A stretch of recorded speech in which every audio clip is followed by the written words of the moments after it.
Good evening and welcome back. This is the DeFi Collective with Robert Vaughn and Alex Jewell. You can find us on Let's Talk Radio, radio with a Y. Good and we're evening and called welcome the back. DeFi Collective. DeFi Collective on Let's Talk Radio, radio with a Y.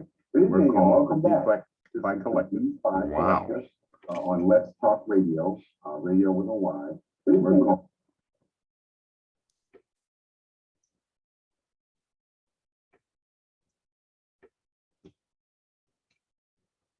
Okay, well, let's try that again. I don't know what happened there, but technology is great when it works. But this is the DeFi Collective with Robert Vaughn and Alex Jewell. You can find us on YouTube at Let's Talk Radio, radio with a Y. And today we're going to talk about the decentralized finance, blockchain, and democracy. One of the things that happens whenever you have economic system is there's an effect. It has an effect on the politics. So an economic system is in of itself a political system. Whether it's capitalism, communism, feudalism, slavery, mercantilism, socialism, or democracy. The prevailing economic system always affects the political system. Right now, in the United States, our political system is democracy. It's kind of hanging on there, but it's still pretty much democracy, and we hope to try to keep it that way. But some of the things that happen could be better handled, with blockchain. For instance, we talked previously about voting. If everybody voted using blockchain, there'd be no chance that the votes could be switched. Everybody would be assigned a vote. Maybe you're assigned your social security number as your voting number, and the votes that people actually voted would be the votes that actually counted. So I think that's one area where blockchain could kind of help democracy. Another area is also the reversal of ownership. With decentralized finance and people taking control of how their money's invested and how it's moved around, how it's used, takes the middleman out of the picture.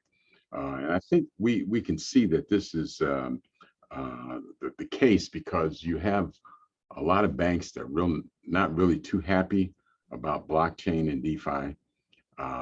As a matter of fact, China just outlawed Bitcoin. Again, I think again, yeah.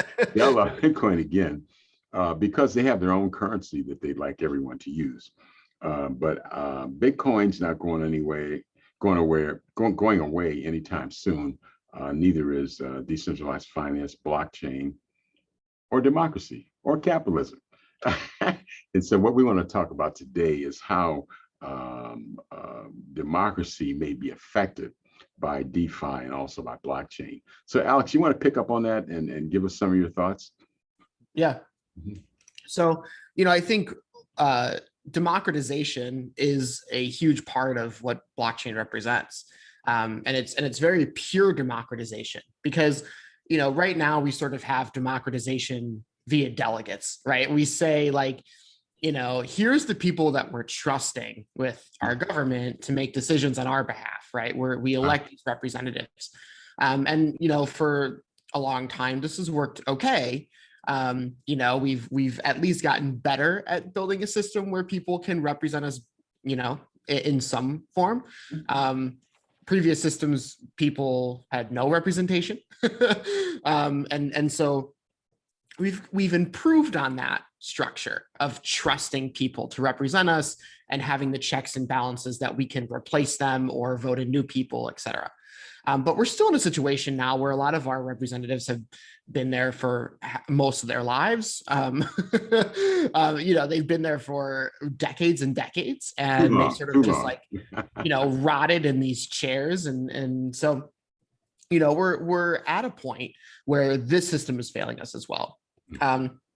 In the very least, we're at a point where we can see, something in the distance that maybe looks more appealing.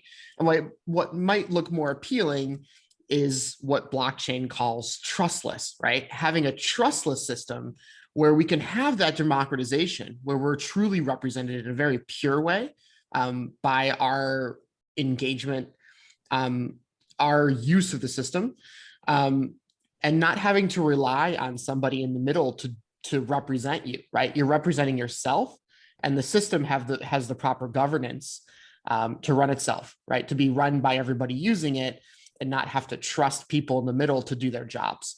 And even historically, when you look at like very democratic systems or even systems that go further left who try to represent people, the cycle happens, right? This cycle of we take it back from the rich, and then now we trust people again with power, and those people trusted with power end up in an absolute position of power. They take advantage of that trust, and the cycle returns, right? And we want to avoid that cycle again of like, well, now we've reversed ownership. Okay, are we going to just trust a bunch of people again, not to take advantage of that? Right. Blockchain offers us that trustless system where we don't have to worry about that. And we can actually have a true system owned by the people who use it and rely on it. Okay. And I think in a way, capitalism, the predominant financial system of the world, sort of runs on ownership and renters. There was an article the other day that it might be better if everybody just rented and didn't buy houses.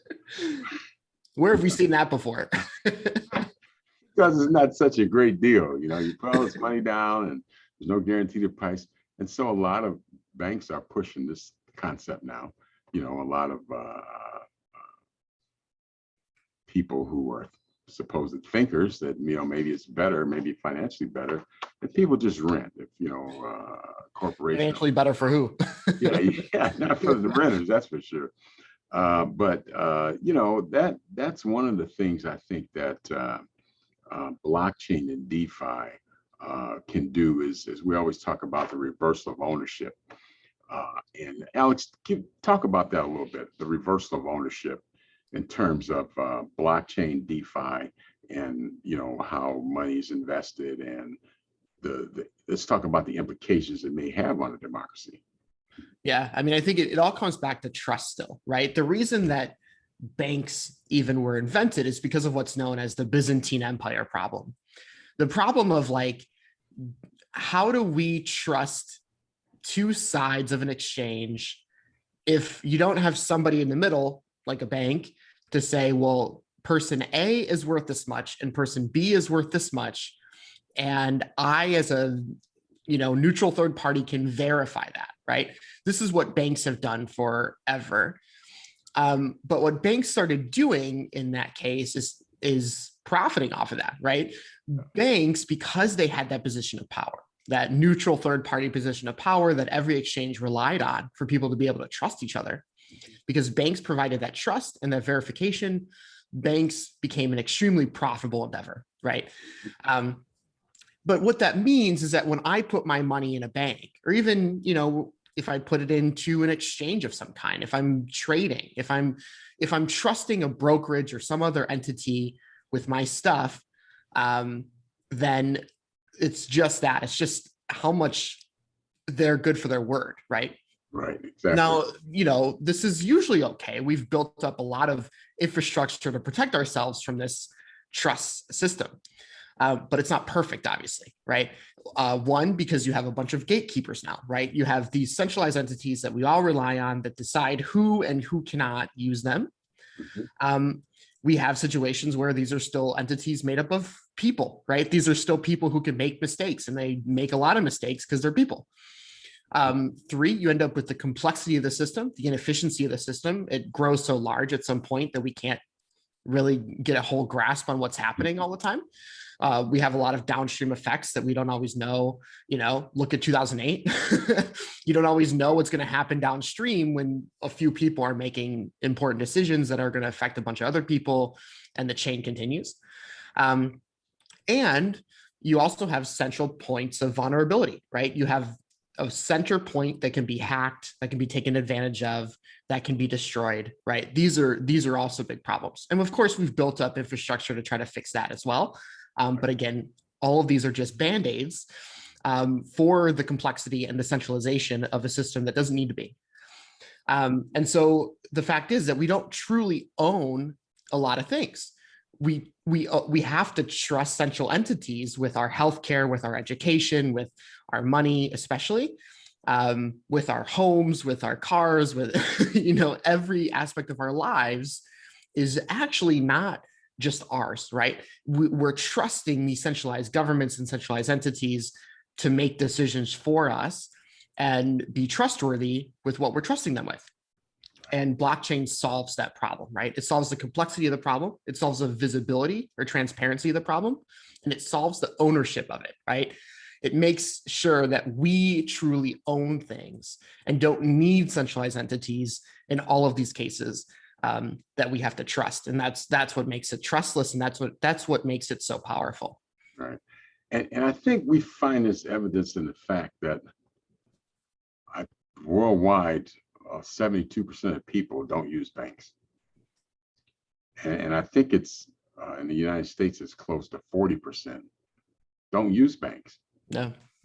And, it's almost like they've made it a privilege that if you don't have a certain amount of money, then, a bank is not the place for you.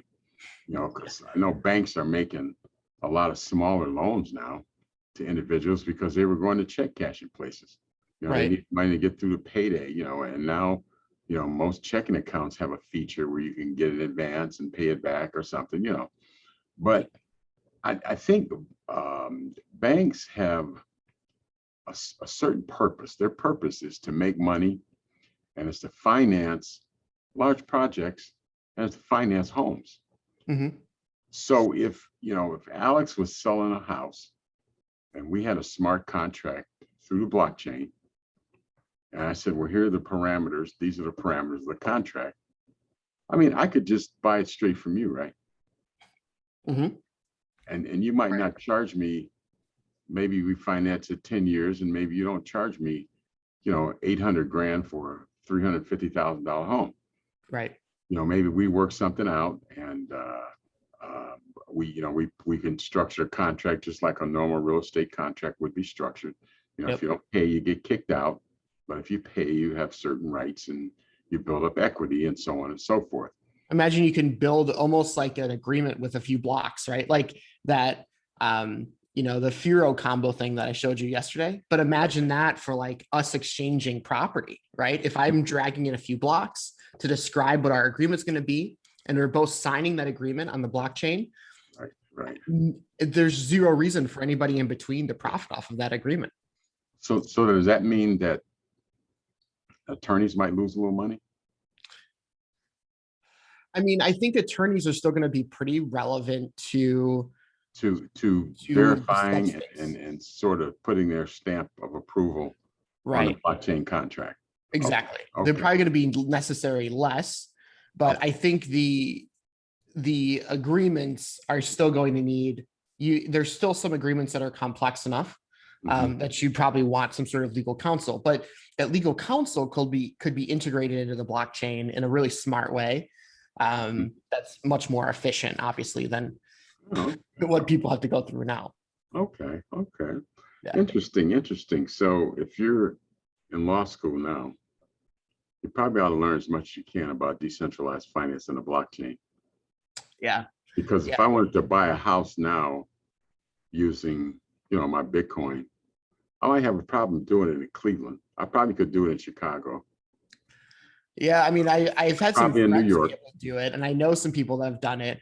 I texted a realtor a few months ago and asked about a house, buying it all with Bitcoin, and he ghosted me. So you never know. I think he thought I was kidding or something. I don't know. But you kind of, it's still in that transition phase where the problem is not really as much realtors or even from a legal perspective. It's actually the mortgage brokers who are very concerned, or they're just not knowledgeable because part of buying property is then being able to fully trace where your money comes from. Mhm. So, you know, if you're like saying like, I have this mystery chunk of money that I'm putting into the house, and they don't understand how to trace that on the blockchain to see like, okay, this is yours and you're not using this for money laundering or whatever the case may be. If they can verify it, which means that they have to understand enough about it, then it's probably okay. But obviously a lot of mortgage brokers still don't have the knowledge base there. And so they're very uneasy about it, some of them still. So we'll get there. They'll take your 350 grand in cash, though, I bet. Yeah, if you They'll figure that out. if you showed up with money that they have no ability to trace back, less so than you, because obviously you can trace cryptocurrency back. The whole ledger is visible. But if you show up with a suitcase of money that has And you can no probably do bill business. history attached, they're fine with that, right? So They're it's sort of fine a with that, double yeah. standard. Yeah. One of the things that we talked about before is the economic system, capitalism. All these systems are kind of born and they mature. And it's almost like when they mature to a certain point, they are reluctant to change because there's a lot of people who have a vested interest in keeping them the same. But then there's a lot of pressure, usually from the masses of people, for this system to kind of change a little bit and come up to date. Right. And I think we often talk about wealth transfer, and there's been a pretty significant wealth transfer, I think, since I think it started in the 70s when we went off the gold standard. Yeah. And credit was really pushed, because up until that time, you could basically finance a house and a car, but you couldn't really buy. You put things in layaway, and you paid on them, and when you paid for them, you got them, but with the institution and the pushing of credit, on people, probably right after they took us off the gold standard, I think people got used to it made people use banks more. Mm-hmm. Because you got all these credit card companies, and banks, they make a ton of money from credit cards. Right. They make a lot of money, as did Sears and J.C. Penney's and a lot of other major companies. But I think because we've been on the credit thing for so long, there's been a lot of problems with that. I think because people are buying things that they really can't afford. So it's like they work their whole life and they're like almost in debt their whole life. And then, a lot of people right before they retire, they'll try to pay off all their bills or either file bankruptcy, Yeah. So I don't know. It's kind of like a system that doesn't work good for most working people. But if you're a bank president, it probably works pretty good for you. And I think this is why we've seen a lot of pushback on, like you said, China just outlawed Bitcoin again. Goldman Sachs said they weren't too high on crypto, but they just settled a transaction with Wells Fargo on the blockchain. Yeah. I guess they're kind of coming around. They closed their Bitcoin department, their crypto department, then they opened it back up 2 or 3 months ago. Yeah. So I guess they, and what that tells me is they kind of know that this is coming, but I think a lot of times when you get new financial instruments or things, nobody really looks downstream, especially if they're the beneficiary. Nobody really looks downstream and see what the implications of that could be. Right. I think there are going to be a lot of political implications. Yeah. Huge. Yeah. And let's talk about that for a minute, if you would. Some of the implications if banks don't make as much money and they're not able to lobby people as heavily. If, say, for instance, voting goes onto the blockchain, so it doesn't necessarily mean that you can suppress the votes and win with 17% of the vote because half the people don't vote. And you don't have to convince that many people to vote for you. So let's talk about that, how that could affect democracy and whether it's beneficial or not. A lot of people feel like, hey, it's probably a good thing, the reversal of ownership. People controlling their money, people controlling their destiny more with the vote. And there are a number of other ways, that it could really help democracy. But I think what happens is anytime you have a new economic system, you have a lot of people that try to figure out how to corner the market on it. Right. How can I corner the market on it? And I think, they don't look at the whole picture. And I think the value of DeFi, and blockchain goes far beyond making money, to capitalize on it. And I think, if they don't really take that into consideration, then it just morphs into a different form of capitalism. Right. You know what I'm saying? And I kind of see like glimpses of people trying to push it that way. But talk a little bit about the effect on democracy and perhaps how it could be beneficial or how it could be detrimental. Yeah. So, I mean, where you see the detriment is in the bubble, right? Mhm. Because right now there's a lot of money in it. There's a lot of US dollars that people are producing that are obviously then fueling the capitalistic society, right? Right. Which is interesting because, by design, cryptocurrencies they're not stocks. They're not like, they're not these like tradable things that people are treating them as, right? They're thinking about something like Bitcoin that is actually a hedge against the dollar. They're thinking about it in terms of its US dollar value, right? Which is sort of mind blowing to me. Because for me, the idea is like, how much of my, inflating currency, my US dollars, can I safely put into my deflating commodity, my Bitcoin, right? My storage of wealth that's a hedge against what doesn't make sense for me to store savings in right now, right? And for me, that's the stark difference of like versus somebody who's like, man, how much US dollars can I make from cryptocurrency, which goes against what it accomplishes, right? It's actual utility. And so we see this huge bubble. We see obviously a lot of worthless tokens. We see people like Floyd Mayweather and Kim Kardashian pushing scam tokens, and you see them like ripping off fans of theirs with it. And you see a lot of these things happening because is that people, sort of like Usher money, the money that Usher gave strippers with his picture on it. They thought it was real $100 bills, and he said it's better. It's Usher money, so it's kind of like Usher money. Right. Yeah, okay. Exactly, right. Because they're getting paid in a bunch of US dollars. Let's say I'm a developer of like some scam token, and they know there's a ton of them. So they know that they have to get a few celebrities on board. So their marketing budget, instead of them putting it towards actual development of something unique, their marketing budget goes towards paying somebody like Kim Kardashian or Floyd Mayweather a ridiculous amount of money to post about it, so that people immediately buy the token, pump it up, and then they do what's called a rug pull at the top. All of those people who, those handful of people who founded the token that has no value, pull out as much as they can.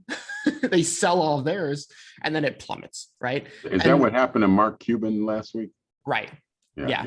Well, he had actually, this is really weird because he had gotten out he got out before that happened, but he almost got rug pulled. Oh, yeah. He almost got rug pulled. Okay. Yeah.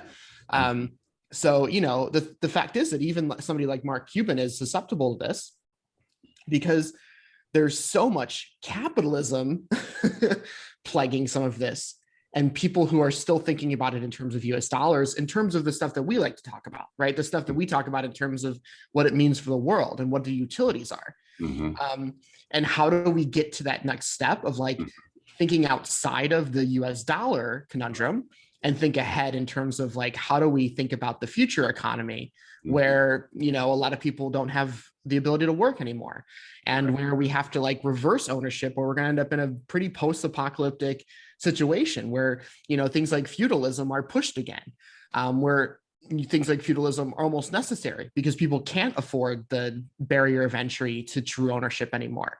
What do we do in those scenarios?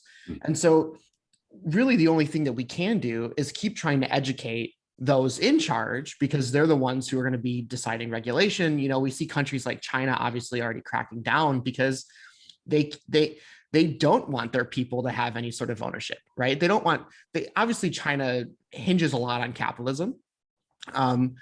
But the moment that there's too much freedom associated with that capitalism, the moment that there's too much influence, right, by the people, instead of just the people happily profiting off of the utopia that they think they have, the moment that there's awareness there and consciousness and reversal of power with the ownership, that's where a country like China gets concerned. And secretly, more subtly, that's also where, you know, the powers that be in the US get concerned. You know, The power brokers are all the same people. right. A lot of these, you know, multinational packaged differently, right? Yeah, I mean, you know, they're you know, Rupert Murdoch owns, you know, news radio stations all around the world. Right. You know, Facebook is in every country, but I think Russia kicked them out today, or somebody else kicked them out. So, Yeah, so the power brokers are really, they don't really have any loyalty to any particular country anymore. Where it used to be different, I think, with Andrew Carnegie and those guys, they kind of were loyal to the U.S. You know, Mellon, you know, building a railroad system. Yep. You know, but I don't think the power brokers now really have any country loyalty. And they can be from another country, and they just, you know, the loyalty is basically to the corporation and the bottom line. So we have a very global economy, right? Right. And part of that global economy, though, is being very selective about the things that they care about, right?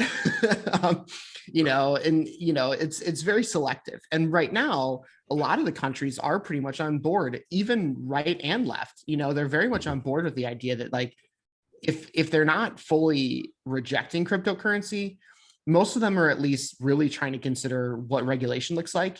And in the very least, they're outspoken, you know, they're outspokenly saying that this stuff is dangerous, right? You look at a lot of the politicians right now, from, you know, Warren, who is Democratic and has traditionally said that she would fight for people against the banks that have hurt them, who is saying that cryptocurrency is terrible, all the way to Trump, who said it's a scam, right? Because Trump has most of his, you know, he has all of his money in US dollars. So, you know, no matter what side of the aisle, they all benefit from the same system, right? And so in terror and fear of, you know, a new system, they're defending the old system and saying, yeah, we maybe need to fix things about it, but like, let's slow down on the new stuff.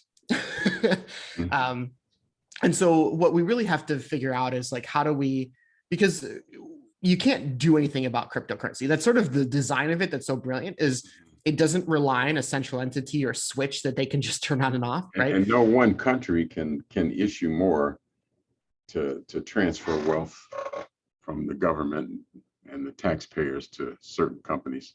Right. You know, even China Mm-hmm. turning off the switch on mining. You know, the newest change was like, they're like, not only do we hate this stuff and we're outlawing it, but we're literally flipping the switch on our miners. I think that's a good thing, though, don't you? So the miners could be more evenly spread out around the world, or right. It's actually a positive migration. You see a bunch of them move to like Kazakhstan and stuff like that. But right next door, yeah. So you're seeing some migration of mining and better distribution of mining, honestly. So you can't stop it, but they can make it very uncomfortable in these moments in transition, right? If enough people start using it and storing their wealth in it, and countries try to enable, you know, things like know your customer and stuff for every exchange that people buy it from and things like that, it makes it harder, right? And definitely some of that regulation is important. I fully agree that, like, knowing who the customer is, if you're working with an exchange, if you're, you know, that's part of the transparency element that we should have with cryptocurrency, you know, because we don't want to encourage crime and things on it. But we do still want to maintain people's ability to have ownership over it. And so how do we have the right amount of regulation to make the powers that be comfortable, right? But also maintain that distribution of wealth and ownership that's so important about cryptocurrency. And finding that balance is really going to be an active job on our part to keep people educated. Right.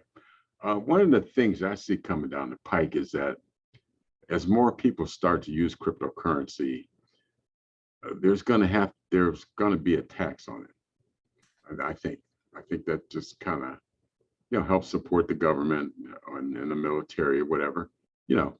And I think people are gonna kind of push back on that because the taxes haven't always been fair. Yeah. And that's probably the understatement of the year. Yeah. But the tax system hasn't always been fair. So perhaps the tax could be built into a smart contract on the blockchain. Yeah. And I mean, taxation. everybody paid the Anyway. same percentage. There are no deductions and all that. I mean, I could see a time where tax deductions are gone to the wayside.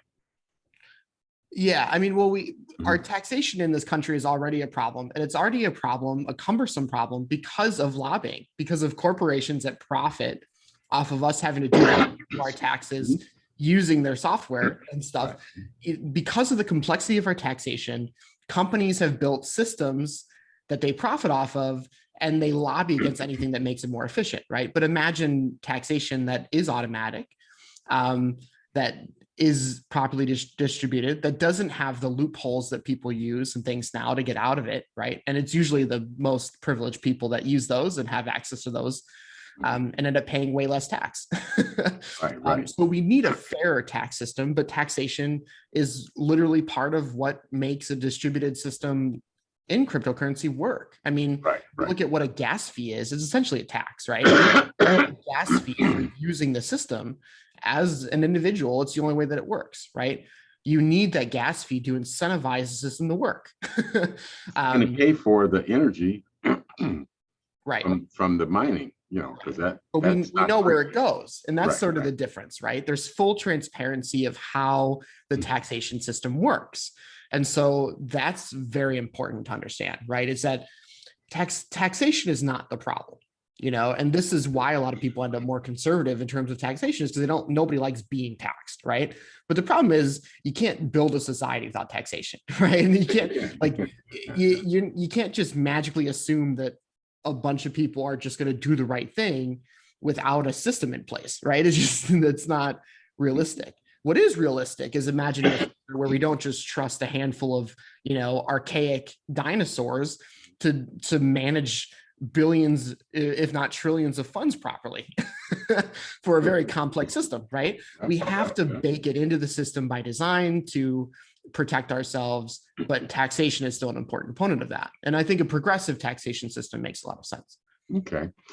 Another way, perhaps, that decentralized finance and blockchain can affect democracy is through the elimination of surveillance capitalism. Mhm. Now, I don't know if surveillance capitalism will ever be truly eliminated, but if you use my data, then pay me for it. Right. Yeah. You know what I'm saying? If you really want to use my data to advertise, then I should get some of that money. But I could see, I mean, it'd be great if someone had a social media site that just ran on the blockchain. Yeah. I mean, people have made sort of proof of concepts that haven't taken off. Right. But we've, definitely, I think a future of decentralized social media is pertinent because, not just because of the transparency of how our data is used, but also the gatekeeping concept again, right? Of like, what's this black box doing? How is it making decisions? How is it deciding who posts what and whose content gets viewed more than others? How is it encouraging argument versus healthy conversation or exchange, right? These are all things that are hidden in the black box that is a conflict of interest with your happiness, right? This is the key differentiator. Is like, if you have a capitalist system that has a conflict of interest with your happiness, right? It profits off of your unhappiness in many cases, or you not having access to the best quality of life or quality of experience. Well, this is a problem, right? This is that conflict of interest results in you not having as great of an experience as whoever's profiting off of your bad experience. And so decentralization of that and reversal of ownership of that in a social media platform that you profit off of, you're the beneficiary of your own interactions. That's an extremely powerful concept. Because there are some serious talks now, in the Senate and in Congress about actually breaking up Facebook and Google. Mhm. And I kind of pay attention to this from time to time, but it seems like that this is not going away. No. Because I think a lot of elected officials have realized too the power of surveillance capitalism and how you can really. I mean, Mark Zuckerberg could probably get you and I elected president on the same ticket if that's what he wanted to do. You know what I'm saying? Yeah. Because a lot of the algorithms are written because people respond more to negative posts than they do to positive posts. Yeah. And I think, I don't know, I read an article the other day and said that's why there's so much violence now, because people have been on social media so much that everybody's pissed off because they get these if you get a positive post, you might say, oh, that's nice. If you get a negative post, you say, oh, I got to straighten this guy. I got to respond to this, and, Right. and that's why, and because of artificial intelligence, Mhm. The posts that get responded to the strongest and the most generate more posts of that kind. Mhm. So people respond to negative posts, so they get more negative posts, and I think that's why you see such division. I don't know, it's because like now people on one side don't even want to consider the people on the other side what they're talking about. They don't even want to talk to them. It's like they live in two different worlds or three different worlds or whatever, because your experience on social media feeds you what you like. Yeah. If that's what you like, that's kind of the articles that they give you, and what you don't like, they'll give you some of that too, just to make you react to it and then give you more of what you like, you know. So I see, blockchain, and like you said, there's some maybe some companies are already working on this, but a blockchain based social media company that didn't sell your data, I think a lot of people probably wouldn't mind paying for that. Yeah. Or even just, I think Because now they're supported by advertising. That's why the data, the data and the surveillance capitalism, so they can not only target ads towards you. I've been looking for a refrigerator, and I must have said it too loud one day, but I can't tell you how many ads on my phone, both my phones and the computers, that I've been getting on refrigerators. And it's great. the Now weird part all about of it. my devices have heard you say that. It's like they know what kind I want. My thermostat lit up. It was like, oh, refrigerators. Refrigerators, yeah. Yeah, no, that's the truth. Yeah. So I think there's a huge, that's one of the things, like, because I'm very active on social media. And it's one of those things that I've been really cognizant of for a long time, because I think that is a market that will continue seeing growth. And we've seen a couple of them have been scams themselves. Yeah. So we have to be really careful. One, in terms of how it's designed.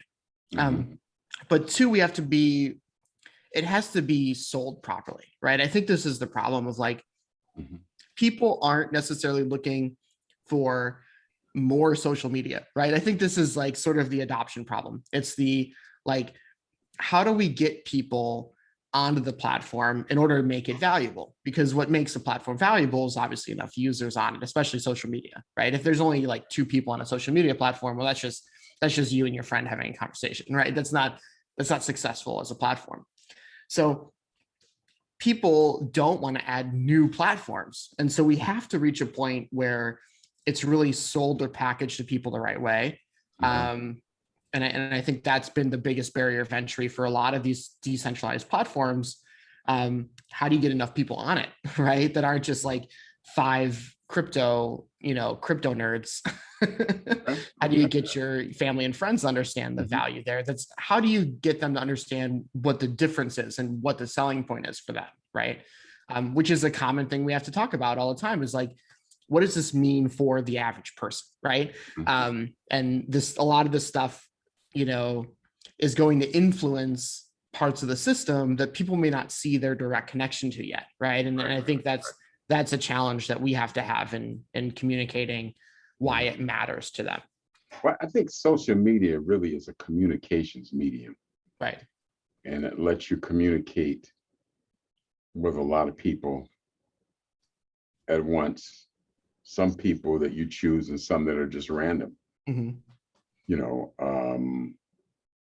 You know, so I think people, a lot of people would be okay with that if there were no algorithms and data surveillance, but then you lose a lot of it too, because then you wouldn't get ads for refrigerators on sale. You know what I'm saying?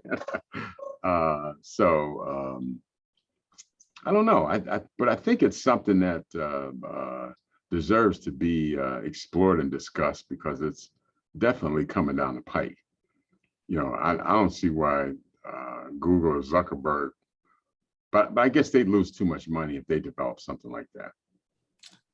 Right. It's Well, you probably see, why they Facebook haven't. Facebook does have pretty heavy development on their cryptocurrency side.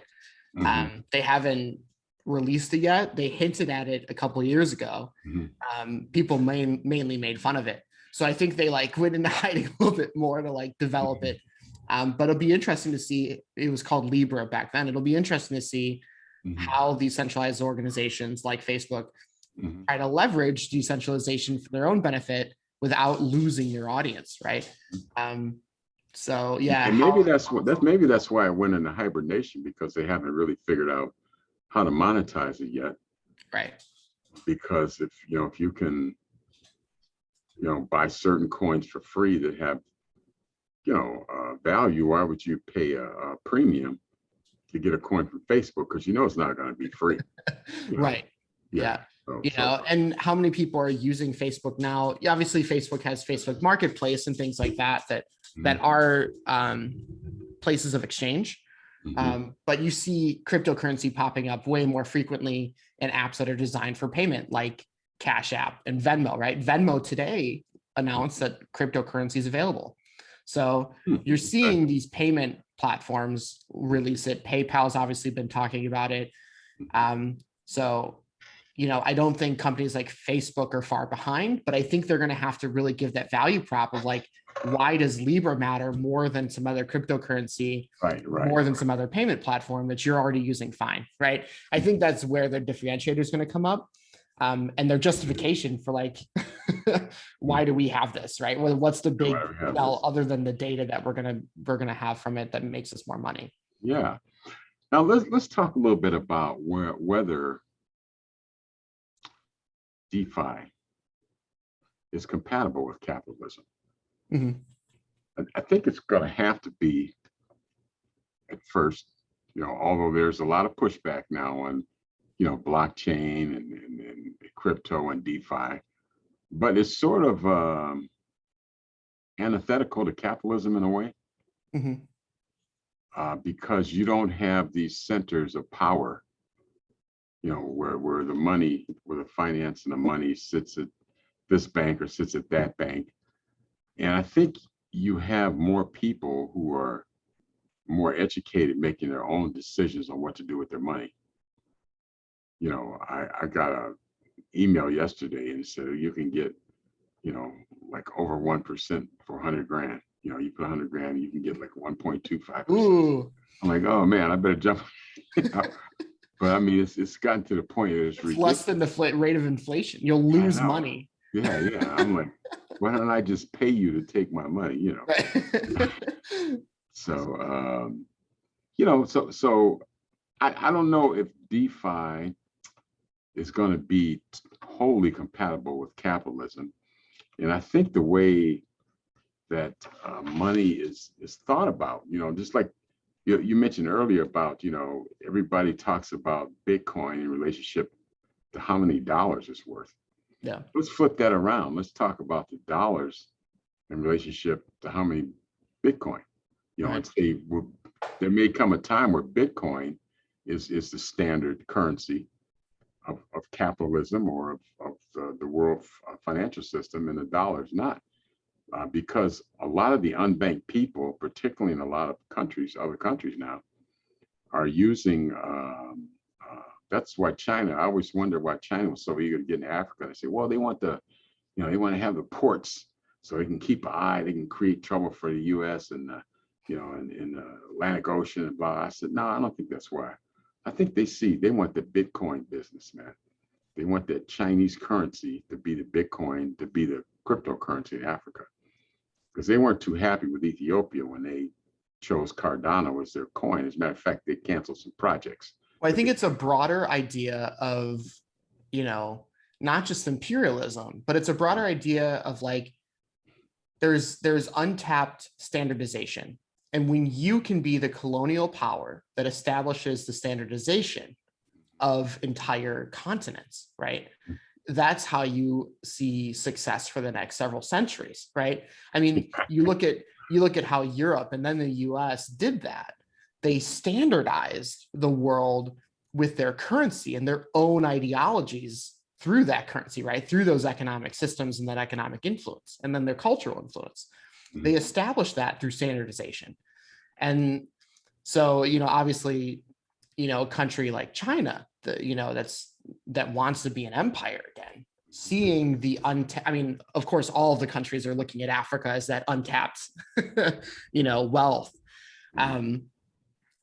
They all want a piece of that standardization of how do we influence them to take on what makes us valuable, and then in turn, then we have power there, right? It long gone are the days where they wash up ashore and they, they kill and blunder, right? There's still obviously terrible issues that occur, but it's a little bit more subtle and even perhaps more nefarious because they want to own something a little bit more innate and a little bit more, a little bit more powerful than, just showing up and having a fight for something. They kind of sneak in by way of currencies. But it's getting to the point now where you can't, I always, the school of thought is that, if you have the countries that have nuclear weapons, are the ones that have the power, but you really can't use nuclear weapons. So conventional wars, like we were in Vietnam for how long and lost. The same thing in Afghanistan.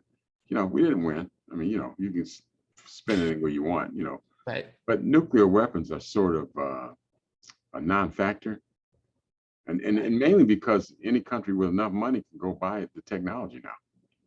Any organization with Any enough organization, money. with enough money can go buy the technology. So it's like you can't really, you can't really use it, Yeah. So I think, the nuclear weapon now is the financial system. Yeah, and it's data. The new weapon is data. I think it's data. Yeah. Data's been weaponized. We know that. And it's the financial system. And I think I see kind of like data analytics, surveillance capitalism coming together with blockchain. But it's almost like they may be incompatible.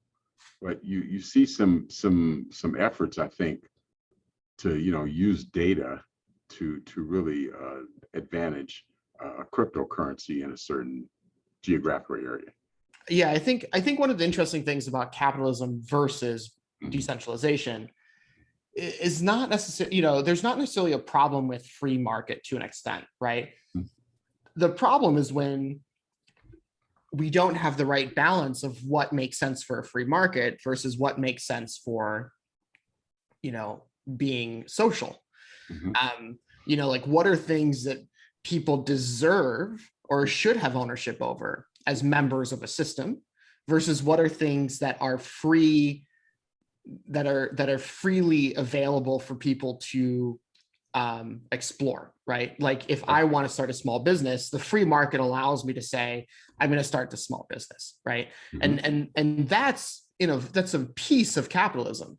The problem is when capitalism has those conflicts of interest because we haven't properly distributed what's social and what's capital, right? And at the end of the day, decentralization is not a lack of capital. In fact, it's just a better distribution of capital, right? It's reversal of ownership of the capital, which is still capitalism. But it's, at the end of the day, a lot of our future systems and even our current systems are a mixture of things, what's worked and what hasn't throughout previous systems. Our current capitalism in the US is a mixture of things from before. And I think our future systems will equally be a mix of, ideologies from before, but hopefully a better mix. So I had a conversation with a gentleman last week, and he's extremely, I consider him wealthy, not just rich, but wealthy. And, we were talking about, how when you go out to dinner, you talk about all kind of crazy stuff, He said, now here's so-and-so, he wants to redistribute all the wealth. And he said, yeah, he said, that'd be great. He said, but in 3 to 4 years, he said, we don't have it back again. He said, that's why I'm not too crazy about this DeFi stuff, because it's getting away of me making money. Which I thought was interesting, but he sees crypto and DeFi as getting in the way of him making his money. And if the wealth was already distributed, he might have a problem getting it all back again like he could right now, Right. But it was saying, sort of making a joke of it. But a lot of times when people joke, they tell you what's really on their mind, Yeah, there's a lot of truth in jokes sometimes. There's a lot of truth in jokes. Yeah. But if the thing is that a lot of the people making money on crypto right now are already wealthy, right? Yes, they are. Yeah. It hasn't necessarily, except for in some of these countries that have now adopted it by sheer need. You have countries like the US and other world powers where the people that are using it and the people making money off of it right now are people who have actually done pretty well in the traditional system and had enough capital to play with it and, turn it into exponentially more US dollars though, right? There's still So what's to say that this reversal of ownership may not happen as smoothly and as quickly as one might think? Because if I'm sitting with $100 million and I just, I'm making 10 million bucks a week and I got all this money, I don't know what to do with it. Well, I'm going to stake it on a cryptocurrency and get 80% interest. Right. And that just means I'll get more, and I'll get paid in cryptocurrency. So I'll just get more and more Bitcoin, and every time they mine some, I'll get it. So I wonder if that ever does get down, that reversal of ownership ever does kind of, I don't want to say trickle down. That's a bad analogy. Yeah, we don't want it to just magically trickle down, right? Yeah, we don't have to magically trickle down. Yeah, but I think if everyone had the same opportunity, then that 200% interest has got to come from somewhere. Yeah. You know what I'm saying? Right. So I don't know. Could you ever see DeFi being similar to the stock market, where it would be more speculative? I think that's what it is right now. Yeah. Okay. I think because we're in this moment of transition, however long this for the guys, for the people that don't know, for the people that just want some place to park their cash, I mean, Bitcoin, but a lot of the other ones, like Dogecoin and, so, okay. Go ahead and finish your thought. I'm sorry. I think like what this moment of transition right now, people are treating it like the stock market, or, they're treating it like a place to quadruple their wealth, right? Or, they're multiplying their wealth, and they're already wealthy people taking advantage of that. So that's crazy. The access to it is there, but the knowledge and the barrier to entry, because it's still got quite a learning curve, in terms of understanding some of the economic principles, understanding some of the financial principles. You pull the average person aside on the street and ask them what liquidity means or what collateral is. And, they're probably not going to have a completely right, unless you get lucky, right? Most people are not going to be able to give you like a super straight answer on that. So then you start moving into like a Web3 wallet, what that means, what the difference between wallets are, how you get money into that wallet, how you transfer that to a liquidity pool, what it means to stake, how you earn those rewards because of the complexity of a staking system to mine blocks, right? You start getting into all of that with an average person to explain to them why this is a better system so that they can get 200% APY versus their 1% APY at a bank. I mean, you're going to lose them, right? They're going to be like, I don't really know. You know what? I'll just stick with what I got. Yeah. Okay, right. And so we're in this moment right now where it's essentially just benefiting the rich, right? And it's a bubble because of that, right? Because it's just a lot of manipulation and speculation, just like the dot-com boom was, right? The dot-com boom was a speculative bubble of a bunch of people taking advantage of the hype, adding .com into their company, and doubling the value of their company overnight, and it burst, right? It was not sustainable because there was a lot of speculation and nothingness, and we're running into that here. It's probably not going to last forever in terms of like the hype, but from that collapse of whatever that looks like, I'm not going to like say it's as speculative in itself to be like there's going to be some big dramatic collapse. But from that is going to come the real things of substance, right? Because out of the dot-com boom obviously came technology that revolutionized our lives, right? Our very conversation right now, the whole point that we can stream this on Facebook, record it, have this conversation, all of this came out of the dot-com boom, right? The actual fundamentals, the technology that changed our lives came out of that. And the same thing's going to happen with cryptocurrency, because out of that is going to come these blockchain solutions that actually have value and actually have fundamentals. And for right now, though, we're in this phase where it's just the hype and it's just a bunch of rich people making a lot of money, right? and so we have to get through this to get to that other end. And part of that is the responsibility of those of us in the industry to do a good job of creating the real utilities.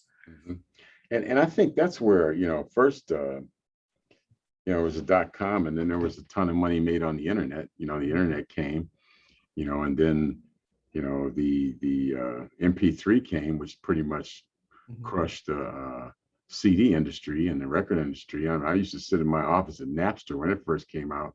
I said, man, this is the greatest thing since sliced bread. I can hear any song I want. Yeah. Free, right? Said, and then the cell phone obviously was cell phone, yeah, and then you had, the cell phone, it's just it changed the game in such a way that software became the new .com, or the smartphone rather. The smartphone was really that revolution. Right. So if you want to make money now, do software, and now the next iteration may be blockchain. How to write smart contracts. That's probably right where the next iteration is going to come from. But one thing I think we can say for sure that is here to stay. And like you said, I think one of the things that we try to do with this program is try to educate people to some of the basics. We've done shows on yield farming, on different cryptocurrencies, the utility of them, the ones that don't have utility, and what the difference is, and what some of the implications may be. Decentralized finance, how it's different than banking, and I think people have to almost learn a new way of thinking, like when you first went on the internet, you kind of like, it was, oh, this is really fun, but what's the implication of it? Oh, you can make money with this. I can sell a record to, 100 million people and I'll leave in my basement, Right. So that's pretty cool, Yeah. And then get real money for it, So I think one of the challenges moving forward is going to be to educate society as a whole, because like you say, most of the wealthy people, they kind of know about this, and, a lot of people, intellectuals know about it, but I think the masses of people don't really, they every time somebody comes up to me about crypto, it's like, did you hear about Sheeb? That's the latest thing. You made some money on Dogecoin, didn't you? What about XRP? Did you get XRP? What do you think about that? And I think they're missing the whole point, but they're looking at it in terms of, how can I invest? I heard one commercial says, you can invest, this guy invested $1,000 and now he's a billionaire. Well, I don't know if that's true. I'm sure it probably happened, but I don't think everybody can do that, So I think one of the challenges is going to be educating people, at all ages, my daughter, she teaches. I told her, you should start with the kids, man. Yeah. 4th and 5th grade, man, and start teaching them about blockchain. Yeah. Or even, not even mentioning it, but explaining some of the concepts of how Concepts, right, exchange works and how ownership works, right? Because she always wonders how she can challenge her students Mhm. to go above and beyond. I said, decentralized finance and blockchain. Yeah. There you go. You want extra credit? Explain yield farming to the class. You know what I'm saying? Or something. Yeah. But I think it's gonna. You have to educate. I think it's got to start young, but also the people that are making money now. A lot of them don't understand it. Right. Why I should pull my 100 grand out of the bank, and stake it with DAI and get 150% or something. And they Yeah. don't really understand why they should do that. Right. And of course, the banks don't want to tell you because, why should I tell you where you can save 80% rather than buy my product? Yeah, so that doesn't Right. make sense. Yeah. Yeah. So, yeah, man. So that's I think that's going to be the challenge moving forward is education, and hopefully, with this show, we've maybe given you a couple nuggets, maybe you didn't know, or maybe something to think about or something to research, because that's what we try to do. And again, I'm Robert Vaughn. This is Alex Jewell. This is the DeFi Collective. Our email is deficollective@gmail.com. If you have any questions or suggestions for further shows, we'd love to hear them, because we want to kind of tell people what they're interested in learning about. We base most of our shows on inquiries we get. And, somebody says, well, I'd like to know about yield farming. We did a show on yield farming. I'd like to know, sushi swap. We did now we didn't do a show on sushi swap yet, but, we try to address things that people have interest in. And looking forward to the next few years. Yeah, definitely. We can look back on the show and say, we told you so, But again, I'm Robert Vaughn. This is Alex Jewell. We thank you for your time. Ours, unfortunately, is up, but stay safe. And you can wear your mask if you want. I would recommend it, but you don't have to, because you don't have to do it anymore. But Right. there's still people getting sick and dying from COVID. So just keep that in mind. And until next week, have a great week and make some money if you can. Yeah. Have a good one. Do some good. Okay. Bye now. Okay.